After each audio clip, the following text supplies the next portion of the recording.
ní ìgbà kan rí òṣèré ilẹ̀ wa tó ń tó lórin àtàdẹ́rìn-pòṣónú tọ́lọ́yìnbó ń pè ní comedian ní Tajudeen Àkànmú tọ́pọ̀lọpọ̀ ènìyàn mọ̀ sí Kọ́lédowó jẹ́ nídìí iṣẹ́ tíátà. Ká tó tẹ̀síwájú nínú ìtàn ẹ jẹ́ ká sáré wo fọ́nrán kan tí Kọ́lédowó Àkànmú ti kópa.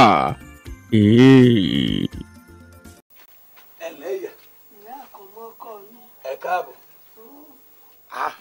Igbó lẹ́dẹ́. Mo dé lánàá. Lánàá lẹ́wàá wá àfin. Wá ṣe kí ni? Wọ́n mú mi ẹlẹ́yẹ ni. Omi ẹlẹ́yẹ. Bẹ́ẹ̀ ni ìyá mi. Dúró. Ó jọ gàté kò jọ gàté. Ó mà fẹsẹ̀ méjèèjì tìrò. Gbọ́. Ń táwa ń gbọ́ lóko. Torí rẹ̀ mo ránṣẹ́ pé ọ pé kí n bí ọ. Wọ́n ní gbogbo àwọn ọ̀dọ́ ìlú wọn kógi wọn kádà. Náà ń kékeré náà fẹ́ lu àjẹ́. Àwọn ò lu àjẹ́ pa àwọn ò mú àjẹ́. Dákun o, Àkànmú. N ò fẹ́ bá wọn lọ́wọ́ ń bẹ̀ o. Kábíyèsí ti wá gbàgbé ni o. Ìlú tí wọ́n bá ti má jẹ́ ìlú àwọn ò ń tòrò. Àkànmú, mo bẹ̀ ọ́ mọ́ bá wọn lọ́wọ́ sí o. Dákun o. Bí mo ṣe ń wo ẹ̀yin gan bí mo ṣe ń wo yìí ó dàbí ẹni pé ẹ̀yin gan lájẹ̀. Àkànmú, kó wá wò mí dáadáa o nílé tiwa kí ìyá àyá mi ó tó kú ó ti sọ pé ẹnikẹ́ni tó bá lájẹ̀ nínú ilé wa àbí ìdílé wa àbí wọ́n fọ́nítọ̀ ń wá bẹ̀ ni yóò fi ṣera rẹ̀ ni a gbọ́dọ̀ ni. Bọ́ bá wá ṣe pé ẹ̀ lájẹ̀ ẹ̀jẹ̀ aráàfin. Èmi ò láàfin. Ẹ̀jẹ̀ aráàfin kẹrìí mú mi. N ò láàfin lọ bẹ bá sì lómi tẹ́mi ó mu ẹ lọ gbé wá bí ẹgbọ́n mi wá bá mi ń bí n ò láàfin omi bẹ́ẹ̀ ń lé mi tí ń mu. Wọn ò gbé wá bẹ́ẹ̀ nìkan kan lé ìyá kọ́sẹ́ni wọ́n gbómi wá bá ń lé gbogbo àwọn tí ń mú mi àfin wọ́n ti ń mu tiẹ́ tí ẹ bá wá kọ̀ tẹ́ ẹ bá lẹ́ẹ̀ní lọ tẹ́ ẹ bá lẹ́ẹ̀ní lọ n ó lè kó àwọn géńdé wá tọ́jẹ́ pé wọ́n wà gbé inú ilé ni ẹ lájẹ̀. Àkànmú. Mọ̀lẹ́ ẹ lájẹ̀ bẹ́ẹ̀ bá lájẹ̀. Ẹ tún jẹ́ kí n máa kí yín káàbọ̀ sákọ̀tún ètò wa nígbà kan rí ètò tá a máa ń jẹ mùkútùn rẹ̀ ní gbogbo òpin ọ̀sẹ̀ tẹ́ ò bá gbàgbé tẹ́ ẹ bá rántí lọ́sẹ̀ tó kọjá ìtàn ìgbésí ayé atọ́ba tẹ́lẹ̀ ìyẹn Tọ́ba Ọ̀pálẹ̀yẹ tó jẹ́ àgbà ọ̀jẹ̀ sọ̀rọ̀sọ̀rọ̀ la mú wá sójú ìwòran yín bó tilẹ̀ jẹ́ pé ọ̀pọ̀ ènìyàn ló béèrè fún ṣùgbọ́n díẹ̀ làwọn tó wò ó. Ẹ wò ó fọ́nrán Tọ́ba Ọ̀pálẹ̀yẹ ṣì wà fún yín láti wò fẹ́ni tí ò bá tí ì wò ó òun ni nígbà kan rí episode 30 tá a mú wá lọ́sẹ̀ tó kọjá. Nígbà kan rí episode 31 rèé with the spotlight on the life and times of Tajudeen Àkànmú tọ́pọ̀lọpọ̀ ènìyàn mọ̀ sí Kọ́lédowó Ọmọlókun. IPMI ẹ jẹ́ kí n dúpẹ́ lọ́dọ̀ Adẹ́dà ìyẹn Elédùmarè ọba mi Èdùmarè ẹlẹ́bùrú ìkẹ́ alápá kábíkábí ṣóun lẹ́ni tó ń fún wa ṣe látìgbà tí mo ti gbé ètò nígbà kan rí episode 1 kalẹ̀ títí tá a fi dé episode 31 yìí ọ̀rọ̀ Olúwa fi yé mi pé kò sẹ́ni náà tó lè rí okòókòó gbà tí kò bá ṣe pé a ti fi fún látọ̀run. Ẹ jẹ́ ká dúpẹ́ lọ́wọ́ Adẹ́dà tó ń bá wa ṣe kí la mọ̀ kí ni mo lè ṣe tí kò bá sí Elédùmarè lẹ́yìn mi kí gbogbo ògo tó ń tọ́lá àtàgbàrà kó máa jẹ́ tọlọ́run ọba mi Èdùmarè. Kábíyèsí ìbà rẹ o. Òṣèré adẹ́rìn-pòṣónú olókìkí ni Tajudeen Àkànmú jẹ́, that is Kọ́lédowó was a comedy actor during his lifetime. Ẹ wò ó káyé tó dayé àwọn òṣèré adẹ́rìn-pòṣónú bíi Òkèlè, Ìjẹ̀bú, Sanyẹ̀rì, Kamilu Kọ̀ǹpó, Àpàǹkúfọ̀, Àtòríbẹ́wù àtàwọn òṣèré ìgbàlódé tí mi ò rántí dárúkọ wọn tó ṣe pé ipa adẹ́rìn-pòṣónú náà máa kó nínú sinimá láti mọ Kọ́lédowó Àkànmú padà tá a sì lè fi gbogbo ẹnu sọ pé ipò aṣíwájú ló wà bó tilẹ̀ jẹ́ pé òun náà láwọn kan níwájú. Ẹ jẹ́ kí n sáré yàbàrá torí wípé ṣèbóhun tó bá jọun la fi ń wò ó. Ẹ wá jẹ́ kí n sọ̀rọ̀ díẹ̀ nípa àwọn comedy actors tá a mọ̀ in Yorùbá film. ẹ wò tá a bá ń sọ̀rọ̀ comedy nínú sinimá ṣe rí àwọn òṣèré kan wà tá a mọ̀ wípé aṣíwájú ni wọ́n jẹ́ kó tiẹ̀ tó kan irú Kọ́lédowó pàápàá. tá a bá ní ká mú lọ́kọ̀ọ̀kan èjèèjì ẹ jẹ́ ká bẹ̀rẹ̀ látòrí Lúkúlúkú Bàǹtáṣì Àwòrìn. ipò aṣíwájú ló wà nínú ìtàn bó tilẹ̀ jẹ́ pé a rí àwọn fọ́nrán kan tóun àti olóògbé Àdìmẹ́rù Bàbásùwé ti jọ kópa ṣùgbọ́n àwọn kan gbà pé ká ní Lúkúlúkú ò tètè kú ìbámu nǹkan lẹ̀ ju Bàbásùwé lọ nínú àwàdà ṣíṣe. ìgbàgbọ́ tàwọn kan nìyẹn. ìdí abá ni pé concept àwàdà Lúkúlúkú dá yàtọ̀ gbáà torí pé ọwọ́ rẹ̀ acting ní ẹsẹ̀ rẹ̀ tó ń tojú tó fi kan gbogbo ara Lúkúlúkú Bàǹtáṣì ló jẹ́ pé action ni tọrọ ẹnu Lúkúlúkú bá jáde ẹ ṣáà má jẹ nǹkan látà torí wípé ẹ̀rín àrín tàkìtì ní Lúkúlúkú látìgbà tó sì ti kú àti ìrẹ́nikẹ́ni tí ó dàbí Lúkúlúkú nídìí iṣẹ́ tíátà. ẹ jọ̀ọ́ ẹ gbọ́ mi dáadáa ìwádìí mi ò tí ì pé lórí Lúkúlúkú ìdí nìyẹn tí mi ì tí ì fi mú Lúkúlúkú wá sójú wọ̀ràn yín lórí ètò wa nígbà kan rí ṣùgbọ́n mi ò kọ̀ tí mo bá rí ẹni tó lè ran ìwádìí mi lọ́wọ́ ó pè mí tàbí kàn chat mi lórí WhatsApp nọ́mbà mi tí màá tún fi síta ká tó parí ètò yìí. kò tán síbẹ̀ o olóògbé Babátúndé Omídínà náà ni òkèrè nínú ayé tá a bá ń sọ̀rọ̀ nípa comedy. ara àwọn comedy actors tá a mọ̀ tán fìlú Èkó ṣe bùgbé ni with several other comedians that reside in Lagos tá a gbà tá a sì mọ̀ gẹ́gẹ́ bí adẹ́rìn-pòṣónù. ọjọ́ sì ń bọ̀ tí mo sì máa yànnàná àwọn comedians tá a mọ̀ nínú sinimá Yorùbá tí wọ́n sì mọ̀ tó ṣe pé ipò aṣíwájú náà ni wọ́n wà. ẹ jẹ́ kí n kúrò nígboro Èkó kí n wá bọ́ sígboro Ìbàdàn. lára àwọn tá a tún máa dárúkọ tá a mọ̀ tán ń lọ káàkiri ṣùgbọ́n tó ṣe pé wọ́n fi Ìbàdàn náà ṣe bùgbé ara wọn ni olóògbé Moses Ọláìyá Adéjùmọ̀ tọ́pọ̀lọpọ̀ ènìyàn mọ̀ sí Baba Sàlá. tá a bá ń sọ̀rọ̀ àwàdà ṣíṣe lórílẹ̀‐èdè Nàìjíríà nínú sinimá nọ́mbà 1 ni Moses Ọláìyá Adéjùmọ̀ tọ́pọ̀lọpọ̀ ènìyàn mọ̀ sí Baba Sàlá jẹ́ nídìí iṣẹ́ tíátà o. bákan náà láti dárúkọ Sunday Ọmọbọ́láńlé tọ́pọ̀lọpọ̀ ènìyàn mọ̀ sí Pápílúwẹ̀ ṣe tí wàá rí ọ̀gá Sunday Ọmọbọ́láńlé gangan tọ́pọ̀lọpọ̀ ènìyàn mọ̀ sí Bàbá Mèrò nígbà ayé tiwọn náà àwọn náà jẹ́ comedian o torí wípé ara Bàbá Mèrò ní Bàbásùwé gan ti mú concept àwàdà ṣíṣe tiẹ̀ tó ń ṣe fáwọn tó bá mọ ìtàn comedy dáadáa wọ́n á máa gbà pẹ̀lú mi bí mo ṣe ń sọ yìí. gbogbo wọn náà bí mo ṣe ń dárúkọ wọn yìí náà jí aṣíwájú tán sì ju Kọ́lédowó lọ. látàyé alálùmọ́lẹ̀ tó fi dáyé alálùdókè náà ni Pápílúwẹ̀ náà ti wà nídìí iṣẹ́ comedy tá a mọ̀mọ́ tá a bá ń sọ̀rọ̀ sinimá Yorùbá.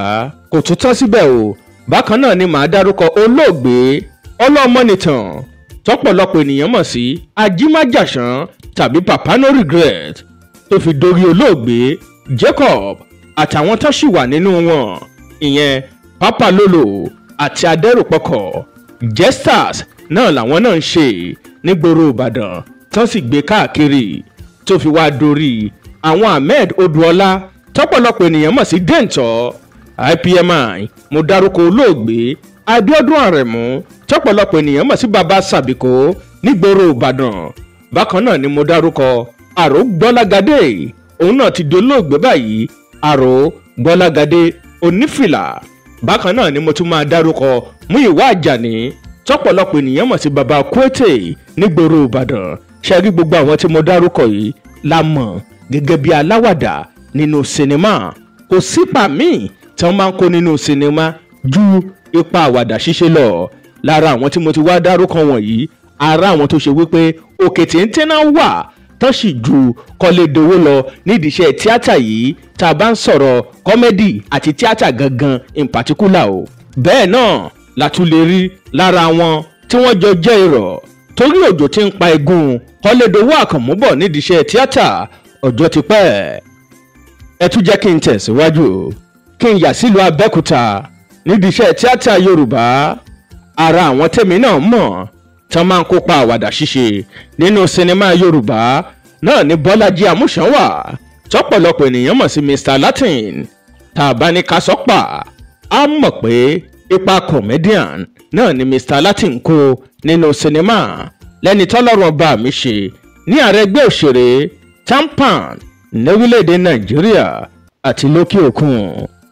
bákan náà ni mo máa ń sọ wípé olóògbé Ahmed Ṣọlá Dúrójayé tọ́pọ̀lọpọ̀ ènìyàn mọ̀ sí Alásàrì náà wà lára àwọn artist tí máa dárúkọ tá a bá ń sọ̀rọ̀ kọ́mẹ́dì. ìdí abá ni pé Alásàrì tẹ́ ẹ máa ń gbọ́ nínú sinimá tí ayé fi kọ́kọ́ mọ Ìṣọ̀lá Dúrójayé comical part ni wọ́n máa ń play nínú sinimá. tá a bá wá tọ gbogbo South West Nigeria tán tá a mú Ìbàdàn tá a mábẹ́kúta tá a mẹ́kọ̀ọ́ tá a wá gbérìn àjò wa kàn tá a forí lé ìpínlẹ̀ Ọ̀ṣun IPMI tá a bá dé Òṣogbo precisely kò sí ẹni méjì tá a gbọ́dọ̀ dárúkọ bí kò bá ṣe Kọ́lédowó Àkànmú Ọmọlókun. a bá Kọ́lédowó ń bẹ̀ ni a sì gbọ́dọ̀ dárúkọ ẹ̀. tí n bá ní Kọ́lédowó was the first Yorùbá comic actor from that side mi ò rò pé mo jayò pa. bó tilẹ̀ jẹ́ pé kò sí bá a ṣe fẹ́ sọ̀rọ̀ Kọ́lédowó Àkànmú the Padaman tá a ní sọ̀rọ̀ olóògbé Alhaji Ajílẹ̀yẹ Film Productions mò ń bọ̀.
ọba mẹ́wàá ìgbà mẹ́wàá ìgbà ò lọ bí òréré ayé àsìkò kan kì í tọ́ lọ bí ọ̀pá àbọ̀n.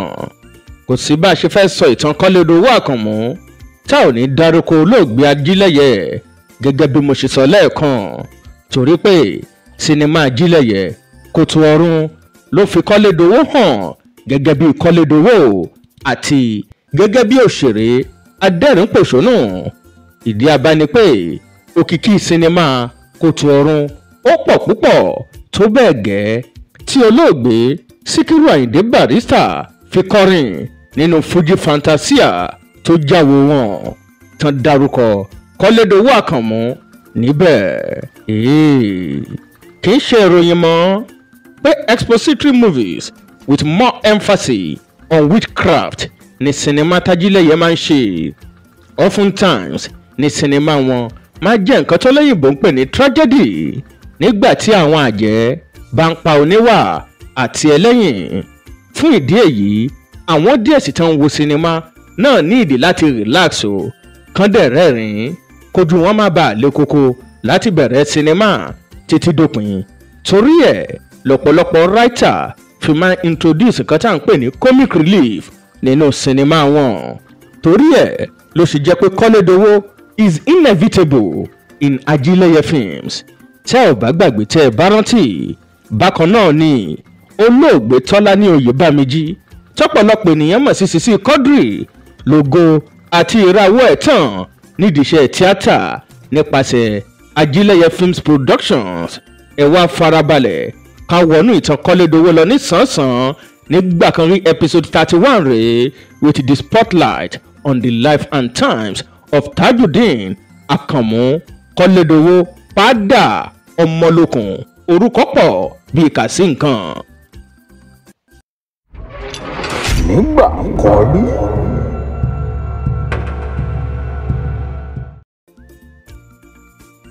gẹ́gẹ́ bí mo ṣe sọ nínú fọ́nrán tá a ṣe ní ìrántí olóògbé Síkírù Adéṣínà tọ́pọ̀lọpọ̀ ènìyàn mọ̀ sí Àràkangúdù mo ní màá celebrate gbogbo artist tán ti kú bóyá rí nǹkan nípa wọn tàbáàrí ara àwọn tó fall into this category ní Kọ́lédowó Àkànmú wà ṣùgbọ́n ẹ jẹ́ ká máa bẹ́tò bọ̀ àbí Tajudeen Àkànmú tí gbogbo ènìyàn mọ̀ sí Kọ́lédowó lọ́jọ́ kìíní oṣù kẹwàá ọdún 1954 Kọ́lédowó was born on the 1st of October 1954 sí ìdílé kan tá à ń pè ní Àìgẹ l'Óṣogbo níta Ọlọ́kàn ìwádìí fi yé wa pé Kọ́lédowó lè kà bẹ́ẹ̀ ló sì lè kọ ṣùgbọ́n iléèwé alákọ̀ọ́bẹ̀rẹ̀ tí Kọ́lédowó lọ ní mi ò láǹfààní láti mọ̀ ṣùgbọ́n ti girama tán lọ ní Ìfẹ́olúwa secondary grammar school léyìí tó wà ní Iléṣà Òṣogbo road ṣùgbọ́n kì í ṣe pé Kọ́lédowó kàwé tó bẹ́ẹ̀ gẹ́ o. Kọ́lédowó dàgbà bí ọmọ tí máa ń panilẹ́rìn pẹ̀lú ẹ̀fẹ̀ lóríṣiríṣi tó máa ń ṣe kò tán síbẹ̀ o bákan náà ló tún máa ń kọrin kó tó di pé ìrìn àjò ẹ̀ gbé dé ọ̀dọ̀ bàbá Ifáyẹmí Ẹlẹ́bùrú Ìbọn tọ́pọ̀lọpọ̀ ènìyàn mọ̀ sí Ifá Olókun Asọ̀rọ̀dayọ̀ kó tó di pé tẹ̀síwájú nínú ìrìn àjò ẹ̀ tó fi dọ́dọ̀ bàbá olóògbé Yẹ̀kínì Ajílẹ́yẹ bákan náà ni pé ó súnmọ́ ìkan lára àwọn ìyàwó olóògbé Alhaji Yẹ̀kínì Ajílẹ́yẹ ìyẹn Alhaja Sherifat Ajílẹ́yẹ tọ́pọ̀lọpọ̀ ènìyàn mọ̀ sí Oyíbóyì ìdí nìyẹn tó fi máa ń pe Kọ́lédowó lọ́mọ Oyíbóyì bó tún ṣe máa ń pè lọ́mọ Oyíbóyì tó àwọn èèyàn máa ń sọ wípé ṣègbè Oyíbóyì ló fi àwọn ọmọ ẹ̀ mẹ́jẹ̀ẹ̀jọ dájọ́ nínú sinimá Kòtò Ọ̀run. bí Kọ́lédowó ṣe wá wà lára àwọn òkìtì tí adẹ́rìn pòṣónú l'Óṣogbo jẹ́ ẹnìkan tó tiraka láti dókè o bó tilẹ̀ jẹ́ pé ó tètè lókìkí láàrin ọdún 80s sí early 90s tí ìwádìí jẹ́ ká mọ̀ pé kò sí òṣèré kankan tó di ìlú mọ̀ọ́ká òṣèré láàrin ọdún 90s láti ìlú Òṣogbo láì ní àtìlẹ́yìn àti ọwọ́ olóògbé Yẹ̀kínì Ajílẹ́yẹ nínú. ẹ wò ó ọjọ́ náà ti ń súnmọ́ díẹ̀díẹ̀ nígbà tí màá sọ̀rọ̀ nípa Alhaji Yẹ̀kínì Ajílẹ́yẹ o.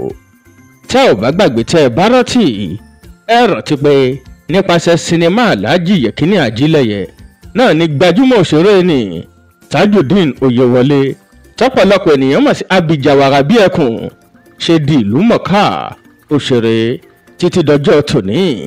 bákan náà ni tá a bá ń sọ̀rọ̀ màmá Tóyìn Ọládìran tọ́pọ̀lọpọ̀ ènìyàn mọ̀ sí Ṣẹ̀gilọ́lá Àbẹ̀ní Àgbọ̀n ara àwọn tí Ajílẹ́yẹ gbé síta fún wa ni màmá náà jẹ́. ẹ̀dá kan tọ́lọ́run gbà fún pẹ̀lú ọ̀pọ̀lọpọ̀ àṣeyọrí nídìí iṣẹ́ tíátà ni olóògbé Yẹ̀kínì Ajílẹ́yẹ jẹ́ tá a bá ní tanra wa tọ́pọ̀lọpọ̀ ènìyàn sì tara wọn dìde. Kọ́lédowó kì í ṣe òṣèré adẹ́rìn-pòṣónú nìkan o olórin fújì ni tó ṣe pé ẹ̀bùn orin tọ́lọ́run fún gbèdélùú Èkó níbi tó ti ń kọrin lórí àríyá àtàwọn carnivals lóríṣiríṣi. nígbà tó yá ló kúrò nílùú Èkó tó sì padà sílùú Òṣogbo. ìdí abá ni pé ó ní Èkó rọrùn láti gbé torí nǹkan wọ́n jù níbẹ̀ o. nígbà tó tún yá àwọn ẹgbẹ́ onímọ́tò kan gbé Kọ́lédowó lọ sọ́ṣòdì nílùú Èkó níbi tó ti lo àìmọye oṣù tó ń perform káàkiri lórí stage níbẹ̀ o. àti iṣẹ́ òṣèré pẹ̀lú iṣẹ́ orin méjèèjì ni Kọ́lédowó Àkànmú padà gbé káàkiri ìlú Òṣogbo àti Southwest region of Nigeria tókìkí rẹ̀ sì kàn ṣùgbọ́n iṣẹ́ àwàdà tó ń tẹ̀fẹ̀ láyé mọ Kọ́lédowó mọ̀ ju iṣẹ́ orin fújì lọ. ṣé kí n má tàn yín, Kọ́lédowó Àkànmú padà náà gbé àwo orin jáde. àkọlé orin àkọ́kọ́ tí Kọ́lédowó ṣe nígbà ayé ẹ̀ ní àkọlé rẹ̀ ń jẹ́ Satisfaction, ìyẹn ìtẹ́lọ́rùn. tẹ́yìn náà bá wo àwo orin yìí dáadáa láyé turntable stereo làwo orin náà ti jáde. ṣẹ́yìn náà rí àwòrán orin náà. Popular Tajudeen Àkànmú Ọmọlókun Kọ́lédowó and his Zoro top hitters ló wà lára inlet orin náà nígbà náà o. nǹkan tó lóyìnbó ń pè ní 8 tracks ló wà nínú àwo orin náà. àkọ́kọ́ ọbẹ̀ ni ìtẹ́lọ́rùn, ìkejì ìbàgbà, ìkẹta àwọn tí ń pẹ̀gàn. ta lẹni náà tó ń pẹ̀gàn Kọ́lédowó Àkànmú padà o? ẹ bá mi bi wọ́n léèrè, ẹ sọ fún wọn pé kan jáwọ́ kúrò ń bẹ̀. Kọ́lédowó ní mo máa ń jó wọléwọlé kan kò jẹ́ wọlé ọba. Kọ́lédowó mo fẹ́ ṣeré mi, elders láyé ń ta sí Nagode lẹ́wà. track list tó wà nínú àwo orin Kọ́lédowó tí àkọlé rẹ̀ ń jẹ́ ìtẹ́lọ́rùn ni mo kà sí yín létí yẹn. ẹ tún jẹ́ kó máa yé yín pé lọ́pọ̀lọpọ̀ ìgbà làwọn obìnrin máa ń fẹ́ràn àwọn àwàdà tí Kọ́lédowó máa ń ṣe. ṣé kí n má tàn yín, àwọn obìnrin gbà fún Kọ́lédowó Àkànmú o. ìyàwó 3 ni Kọ́lédowó fẹ́. lára àwọn tó sì bímọ fún Kọ́lédowó ní gbajúmọ̀ òṣèré aláwàdà ni táwọn náà jẹ́ adẹ́rìn-pòṣónú lóbìnrin tá a mọ̀ nínú sinimá, bó tilẹ̀ jẹ́ pé àwọn náà ti dolóògbé báyìí. ìyá màmá Ìyábọ̀ Kudirat Odùkànmí tọ́pọ̀lọpọ̀ ènìyàn mọ̀ sí Ìyábọ̀ Òkò tàbí Àpótí Ajé ni mò ń sọ̀rọ̀ nípa wọn. nígbà tí Kọ́lédowó àti màmá Ìyábọ̀ Òkò bẹ̀rẹ̀ sí ní ṣeré wọléwọ̀de jẹ́ nǹkan ìkọ̀kọ̀ tán jẹ́ káwọn ènìyàn kó mọ̀ o, kó tó di pé ó di nǹkan táwọn ènìyàn mọ̀. ṣé kí n má tàn yín, lóko eré kan tó lóyìnbó ń pè ní location ni Kọ́lédowó ti jẹ́ káwọn ọ̀rẹ́ ẹ̀ mọ̀ pé òun ń fẹ́ Ìyábọ̀ Òkò, tán sì ní bí ọ̀rọ̀ Kọ́lédowó àti Ìyábọ̀ Òkò ṣe wọ̀ jẹ́ nǹkan ìyanilẹ́nu. kì í ṣe ìròyìn mọ́ pé Odùọlá Ọlámídé lọmọ tí Ìyábọ̀ Òkò bí fún Kọ́lédowó Àkànmú padà o. tọmọ náà sì ti dàgbà báyìí, kódà iṣẹ́ tíátà lọmọ náà yàn láàyò. lọ́jọ́ tá a bá sọ̀rọ̀ nípa màmá olóògbé Ìyábọ̀ Òkò máa jẹ́ kẹ́ ẹ mọ̀ púpọ̀ nínú ọ̀rọ̀ tàwọn náà. IPMI mo tẹ̀ síwájú o. àwọn ìyàwó méjì tó kù náà bímọ fún Kọ́lédowó lọ́kùnrin àti lóbìnrin, bó tilẹ̀ jẹ́ pé àìkọ́mọ fọ́lọ́mọ ṣùgbọ́n a rí nínú ọmọ Kọ́lédowó náà tó ń kọrin gẹ́gẹ́ bí bàbá ẹ̀, a sì ráwọn míì náà tán yẹsẹ̀ tíátà láàyò. ìyàwó kejì tí Kọ́lédowó fẹ́ jẹ́ olùtajà tán ní ìsọ̀ lọ́jọ́ ọba nílùú Òṣogbo. bẹ́ẹ̀ náà ni àkọ́fẹ́ ìyàwó Kọ́lédowó náà ń taṣọ Kampala àti àwọn nǹkan wíwọ̀ bákan náà.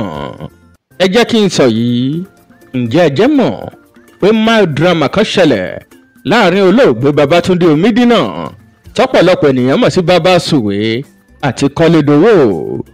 gbogbo ènìyàn ló mọ̀ pé Baba Sùwé ní oore ọ̀fẹ́ láti tètè gòkè nídìí iṣẹ́ tíátà, tí kì í sì ṣe ìròyìn mọ̀ pé Baba Sùwé star ṣáájú Kọ́lédowó.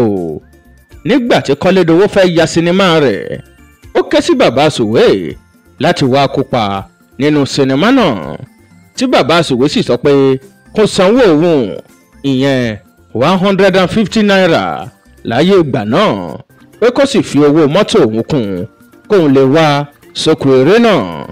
ṣé kí n má tàn yín, Kọ́lédowó san owó náà o. nígbà tí ó sì di ọjọ́ tí wọ́n á bẹ̀rẹ̀ sí ní ya sinimá náà, náà bá retí remú, wọ́n ń retí Babátúndé Omídínà Baba Sùwé. nígbà tí wọ́n rí láyé ìgbà tí mo kúkú ń sọ yìí kò sí fóònù, nǹkan tó lóyìnbó ń pè ní landline ló wà nígbà náà. Kọ́lédowó bá sáré láti pé bàbá Sùwé lórí landline. Nígbà tí bàbá Sùwé gbé, bàbá Sùwé bá tún béèrè fún owó mi o. Ṣé kí n má tàn yín? Kọ́lédowó Àkànmú padà san owó náà fún bàbá Sùwé, ṣùgbọ́n bàbá Sùwé ní ò pàpà wá sóko eré náà o. Nígbà tó yá, tọ́lọ́run gbàdúrà Kọ́lédowó Àkànmú padà tóun náà dolókìkí àti ìràwọ̀ òṣèré ní bàbá Sùwé bá ránṣẹ́ sí láti wá kópa nínú sinimá rẹ̀ tí àkọlé rẹ̀ ń jẹ́ Ọmọ Lásán. Lẹ́rù bá bẹ̀rẹ̀ sí ní bá bàbá Sùwé láti kówó fún Kọ́lédowó, ṣùgbọ́n láì tí ì gba owó lọ́wọ́ bàbá Sùwé, Kọ́lédowó lọ sílùú Èkó láti kópa nínú iṣẹ́ náà. Nígbà kan rí episode 31 lẹ́ ń wò lọ́wọ́, with the spotlight on the life and times of Kọ́lédowó Àkànmú padà lórí ìkànnì IPTV YouTube channel promoting our cultural heritage. Ẹ má gbàgbé láti like fídíò wa kẹ́ẹ̀dẹ̀ subscribe sí YouTube channel wa. Ìròyìn òṣèré tó ń tìta àwọn òṣèré ilé wa ìkànnì yìí lẹ ti máa gbọ́. Kí ni nǹkan tẹ́ ẹ mọ̀ nípa Kọ́lédowó Àkànmú padà? Ẹ jẹ́ ká gbọ́. Kí ni nǹkan tẹ́ ẹ mọ̀ nípa ẹ gbé sí wa létí? Ṣebí àríṣe láríkà, àríkà náà kẹ̀dẹ̀rẹ́ ní bàbá rẹ̀ gùn. Comedy and skit making ti di nǹkan ìgbàlódé tó sì ti sọ àwọn ènìyàn di ọlọ́lá àti ọlọ́rọ̀. Ká nírú àwọn Kọ́lédowó náà ò kú ni, ó ṣeé ṣe kán máa future ń bẹ̀.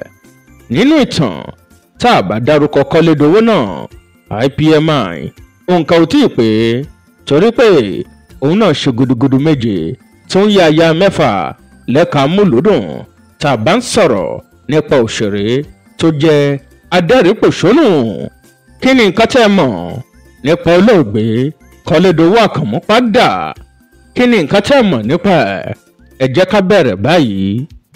Àkọ́kọ́ bẹ̀rẹ̀ ọ̀dọ̀ bàbá Ifáyẹmí Ẹlẹ́bùrú Ìbọn ní Kọ́lédowó ti kọ́kọ́ bẹ̀rẹ̀ iṣẹ́ tíátà o. Tẹ́ ò bá gbàgbé tẹ́ ẹ bá rántí, lórí tẹlifíṣàn ní bàbá Ifáyẹmí Ẹlẹ́bùrú Ìbọn ti máa ń ṣe Ifá Olókun Asọ̀rọ̀dayọ̀ lórí ìkànnì BCS tí mi bá jayò pa. In the 80s náà máa ń ṣe Ifá Olókun Asọ̀rọ̀dayọ̀, and that's where Kọ́lédowó got his stage name Ọmọlókun. IPMI mi ò ní jayò pa tí n bá ní Ọmọlókun short Kọ́lédowó to limelight o. Mo sọ lẹ́ẹ̀kan pé Kọ́lédowó ti jẹ́ olórin fújì tí kò sì copy style anybody o. Lẹ́yìn àwọn orin àkọ́kọ́, ìyẹn Ìtẹ́lọ́rùn, Satisfaction tí mo sọ lẹ́ẹ̀kan, ló ṣe Fuji Ragamuffin. Lẹ́yìn náà ni mo tún gbọ́ pé ó ṣe Ẹlẹ́lẹ́tùrẹ́. Nídìí iṣẹ́ fújì, Kọ́lédowó Àkànmú padà was once the area commander of all Fuji musicians in Osun State. Ìkẹta bẹ̀rẹ̀ Kòtò Ọ̀run tó jẹ́ iṣẹ́ àjílẹ̀yẹ túbọ̀ bùkún ìràwọ̀ àti òkìkí rẹ̀ o, tó ṣe pé ọ̀dọ̀ àjílẹ̀yẹ ló ti gbọ́ orúkọ ìnagijẹ Kọ́lédowó àti Paddy Taylor. Tẹ́ ò bá gbàgbé tẹ́ ẹ bá rántí, the Congo style fashion designer. Sinimá Kòtò Ọ̀run was the airwave television drama series láàrin ọdún 1989 sí 1992. Àwọn ọmọ Gen Z wọn ò lè mọ nǹkan tá à ń sọ, ṣùgbọ́n gbogbo ẹni tó bá fọ́lò iṣẹ́ tíátà látàyè VHS ni wọ́n á máa gbà pẹ̀lú mi. Ìkáríre tí n bá pe Kọ́lédowó lára ògo àti ìràwọ̀ tó sọnù lójijì nílùú Òṣogbo, ìpínlẹ̀ Ọ̀ṣun, IPMI mi ò jayò pa, torí ó gbé ògo Òṣogbo ga lára àwọn òṣèré adẹ́rìnpòṣónù. Tá a bá dẹ̀ ní tanra wa, ṣe rí ọ̀pọ̀lọpọ̀ òṣèré tó rí ògo lò láyé nídìí iṣẹ́ tíátà, tọ́dẹ̀ ṣe ń lo dáúlà nídìí iṣẹ́ tíátà lọ́wọ́lọ́wọ́ lórílẹ̀‐èdè Nàìjíríà, ní pàápàá lẹ́ka sinimá yorùbá àwọn tó tòṣogbo wá nínú wọn kúrò ní kèrèmí o. ìkarùn rèé ìgbàgbọ́ àwọn kan ni pé àtòríbẹ̀wò táwọn kan tún mọ̀ sí àgbà yahoo is a replica of Kọ́lédowó Àkànmú padà. ǹjẹ́ ẹ gbà pẹ̀lú wọn? ẹ drop comment yín sí comment box wà. kí n tó tẹ̀síwájú ẹ jẹ́ ká gbọ́ orin Kọ́lédowó ká jẹ mọ̀kútùn padà di tailor as a Fuji musician. mọ̀ ń bọ̀. ìkóǹkóso baálẹ̀ àdẹ̀bìsì pápá òjò balógun ọ̀rẹ́ kùlù pa bójú mu bámọ́ ní bàbá òní pèdè tuntun títàkùn bá já ọ̀hún òní bọ̀ fẹ́rẹ́ bójú bá ti kú tó ní kẹ́yìn gẹ̀tì ìgbà tí ń bá kú iná mi ò ní kú òní rẹ́ mi olúwa mi ò ní jẹ́ ọ̀tá òní yọ̀ ní ojú mi ò ní rí mi bó ṣe wá lóyún ọlọ́run.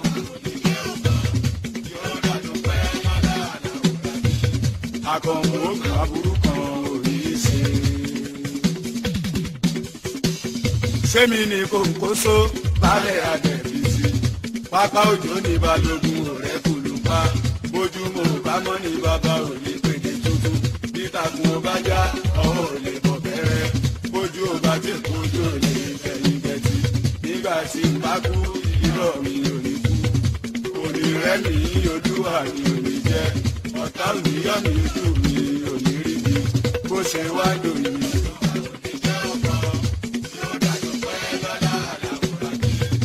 Àkùnrin ogun aburú kan ò ní í ṣe. Èbóde ẹ̀rọ ọ̀rẹ́ tilẹ̀ kò má rí. Èbóde ẹ̀rọ ọ̀rẹ́ tilẹ̀ kò má rí. Èbóde ó tó bá láìsàn rẹ̀ domi wọ́n gbọ̀n jáde. Bẹ́ẹ̀ni. Bí èèyàn ọ̀bá lẹ́bọ̀ lẹ́rù tí ò sí dúdú nínú iṣẹ́ rẹ̀ sọ lè rí a kó wòrò kò mọ̀ rí. kò lè wòrò kò mọ̀ rí. ọwọ́ rí a ó wòrò kò mọ̀ rí. ìwọ wà nù lé mẹ́mbà bá lọ bá a bá bọ̀ à ń bọ̀ wá sun ọmọlé.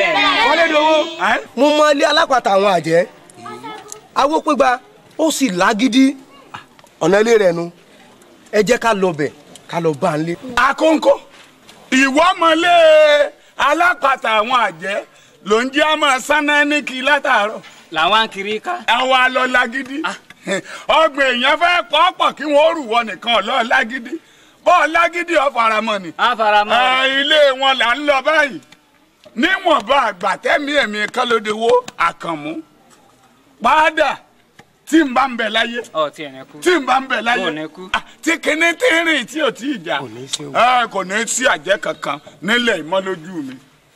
ọmọ àbẹ́jì tí ẹ pa yìí ni wọ́n ìsàpamọ́ wọn. ẹ̀yin tèmi ẹjẹ́ rẹ̀.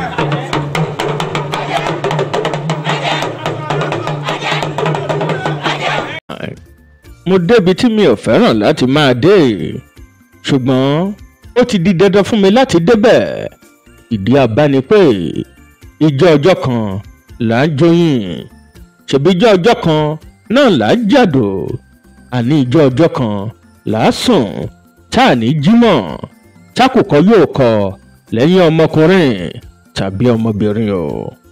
lọ́jọ́ 26 oṣù kọkànlá ọdún 2008 ni kò wọlé wẹ́rẹ́ tó sì mú Tajudeen Àkànmú Akọ́lédowó Ọmọlókun the most talented musician táwọn tiẹ̀ ń pè ní MTN lọ lójijì. ìdààmú àjẹ́ lọ nílẹ̀ yìí Kọ́lédowó ọkọ oṣó Kọ́lédowó ọkọ àjẹ́ nínú àwọn sinimá dágbére fáyé láìrò tẹ́lẹ̀. ìbéèrè mi rèé ta lẹni náà tó mọjọ́ tí ikú yóò dé? ẹni tó bá mọ̀ kó wí mí. ṣe mọjọ́ tẹ́ lọ àbí ṣe mọjọ́ tẹ́ wáyé? ntọ́lọ́run ọba mi Èdùmàrè fi jù wá lọ́pọ̀ gan gbà. ẹ jẹ́ ká máa bẹ̀rù Ọlọ́run ká sì máa wárí fún un torí pé ní gbogbo ìgbà táyé bá ń jáyé ni ó máa jẹ́ Ọlọ́run. bá a sì ṣe tiẹ̀ bá a ṣe ọdún ẹ̀ là á padà sí láti jíyìn nǹkan tá a bá ṣe. 1954 to 2008 54 years péré ni Kọ́lédowó lò lókè pẹ̀ kọlọ́jọ́ tó dé 2008 to 2025 17 years rèé tí Kọ́lédowó náà ti lọ. Kọ́lédowó lòun ò háàtì mọ́ ikú ló yọwọ́ ẹ̀ láwo. Kọ́lédowó lòun ò kọrin mọ́ àní ikú ló yọwọ́ Àkànmú padà láwo. Ìbéèrè rèé, kí ló pa Kọ́lédowó Àkànmú padà gan-an? Ìdáhùn bẹ̀rẹ̀ ẹnìkan tó jẹ́ ọ̀rẹ́ tímọ́tímọ́ fún Kọ́lédowó jẹ́ kó di mímọ̀ pé olóògbé náà bẹ̀rẹ̀ sí ní yàgbẹ́ fọjọ́ mélòó kan tó sì gba Kọ́lédowó ní ìmọ̀ràn pé ó lọ sílé ìwòsàn ìkọ́ṣẹ́mọṣẹ́ tó lóyìnbó ń pè ní teaching hospital, ṣùgbọ́n tó ní Kọ́lédowó kọ̀ láti gbá àmọ̀ràn òun o tó sì ló sọ fóun pé òun ti lo àgbo àti àwọn oògùn ìbílẹ̀ kan tó sì jẹ́ kó di mímọ̀ fóun pé ara òun ti yá. Kódà ó ní àwọn méjèèjì jíjọ lọ jẹ pẹpẹ súùpù níbi táwọn ti máa ń jẹ kó tó di pé wọ́n tún fọ́ ikú Kọ́lédowó fóun lọ́jọ́ kejì tó sì lóun ò gbàgbọ́ àfìgbà tó ń fojú rí òkú Kọ́lédowó. Mo ti máa ń sọ lórí ètò yìí pé kàròǹwé lọ̀rọ̀ ikú jẹ́, kò sẹ́dá kan tí ó kú tí wọ́n ní nǹkan báyìí ló ṣokùnfà. Kódà béèyàn gan sùn tí ò jí wọ́n lè látọjú oorun náà ti pa. Kí ni nǹkan táyé ò ní sọ? Kàròǹwé lọ̀rọ̀ ikú jẹ́. Ẹ jẹ́ kó máa yé yín pé Kọ́lédowó ò bá wọn kọ́lé láyé o. Ayálégbé ni Kọ́lédowó títí tọ́lọ́jọ́ fi dé, tó sì ṣe pé lé bàbá rẹ̀ ni wọ́n sin sí nílànà ẹ̀sìn mùsùlùmí. Ara àwọn tó fara ṣiṣẹ́ tíátà púpọ̀ ni Kọ́lédowó Àkànmú náà wà o. They laid the foundation for what we have as modern theatre today. Ṣùgbọ́n ọ̀pọ̀lọpọ̀ wọn ni wọ́n lówó lọ́wọ́ tó sì ṣe pé wọ́n wà nínú òṣì di wákàtí tí mò ń sọ̀rọ̀ yìí. Kọ́lédowó kópa nínú àwọn sinimá Yorùbá díẹ̀. Ẹ jẹ́ kí n dárúkọ díẹ̀ lára àwọn sinimá tí mo rántí pé Kọ́lédowó Àkànmú ti kópa. Ìkíní rèé Kòtò Ọ̀run, Kòtò Ayé, Alága Council, Ẹran Ìyá Òṣogbo. Gbogbo iṣẹ́ tí mo dárúkọ yìí jẹ́ iṣẹ́ tó ti ọ̀dọ̀ olóògbé Yẹ̀kínì Ajílẹ̀yẹ jáde. Mo tún wá ń sọ pé kò fẹ́ẹ̀ sí sinimá bàbá Ajílẹ̀yẹ kankan tẹ́ ẹ̀ ní bá Kọ́lédowó Àkànmú níbẹ̀ o. Àwọn ìtumọ̀ rántí nínú iṣẹ́ bàbá Ajílẹ̀yẹ ni mo dárúkọ yìí. Bákan náà ni mo dárúkọ sinimá Agbẹ̀dẹ Ògún lọ́dún 2005, Kọ́lédowó kópa ń bẹ̀. Bákan náà ni mo rántí sinimá Ajagunmalè lọ́dún 1995, Kọ́lédowó kópa ń bẹ̀. Mo rántí sinimá Ọ̀ṣàméjì Ọ̀ṣà Ẹlẹ́yẹ apá kejì tí olóògbé Dágoró náà ṣe, Kọ́lédowó Àkànmú kópa ń bẹ̀. Mo rántí sinimá olókìkí ni Ọ̀ṣọ̀rọ̀ Òṣùpá Òṣùpá Ọ̀ṣọ̀rọ̀, Kọ́lédowó náà kópa níbẹ̀ o. Kí ni nǹkan tẹ́ ẹ mọ̀ tẹ́ ẹ fẹ́ sọ fún wa nípa Kọ́lédowó Àkànmú padà lẹ́ni tó ṣe gudugudu méje tó ń ya aya mẹ́fà lẹ́ka múlùdùn nígbà ayé rẹ̀? Ẹ má gbàgbé láti drop comment yín sí comment box sí wa. Tẹ́ ẹ bá fẹ́ bá mi sọ̀rọ̀ tàbí tẹ́ ẹ bá fẹ́ kàn sí mi tàbí tó lóhunkóhun tẹ́ ẹ bá fẹ́ bá mi sọ, ẹ chat mi lórí WhatsApp number mi. Àwọn tó jẹ́ olólùfẹ́ ìkànnì kúkú ti mọ̀, ṣùgbọ́n tó bá ṣe pé ìgbà àkọ́kọ́ rèé tẹ́ ń wo ìkànnì yìí ní pàápàá ètò wa nígbà kan rí, ẹ lè chat mi lórí ẹ̀rọ ìbánisọ̀rọ̀ mi 0706 229 5344 0706 229 5344 WhatsApp nìkan ni o. Àdúrà mi rèé k'Ọlọ́run ọlọ́jọ́ tòní túnbọ̀ bá wa tẹ́ Kọ́lédowó Àkànmú sáfẹ́fẹ́ rè. Àmín. Gbogbo ohun tí wọ́n fi sílẹ̀ lọ sọ́run ní òní bàjẹ́. Ọlọ́run á túbọ̀ bá wa dá àwọn ọmọ wọn sí àtàwọn aya tí wọ́n fi sílẹ̀ sáyé lọ. Àmín. Ẹ tún jẹ́ ká pàdé fákọ̀tún ètò wa nígbà kan rí tó bá dijọ́ mẹ́jọ.